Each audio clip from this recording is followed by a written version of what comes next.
أعوذ بالله من الشيطان الرجيم. ألم تر إلى الذين خرجوا من ديارهم وهم ألوف حذر الموت فقال لهم الله موتوا ثم أحياهم إن الله لذو فضل على الناس ولكن أكثر الناس لا يشكرون. فقاتلوا في سبيل الله واعلموا أن الله سميع عليم. من ذا الذي يقرض الله قرضا حسنا فيضاعفه له أضعافا كثيرة والله يقبض ويبسط وإليه ترجعون.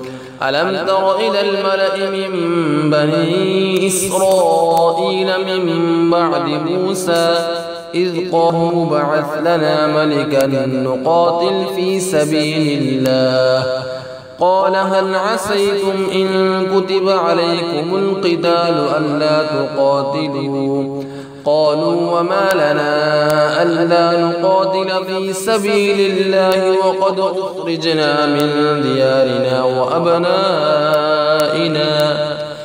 فلما كتب عليهم القتال تولوا إلا قليلا منهم والله عليم بالظالمين.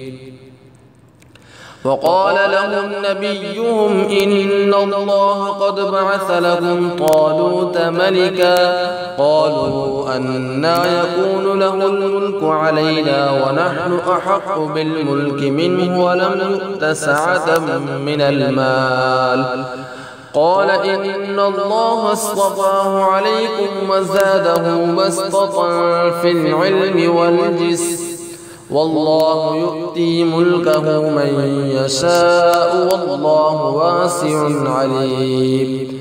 وقال لهم نبيهم إن آية ملكه أن يأتيكم التابوت فيه سكينة من ربكم وبقية مما ترك آل موسى وآل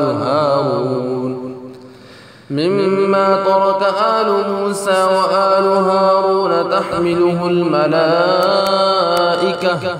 إن في ذلك لآية لكم إن كنتم مؤمنين.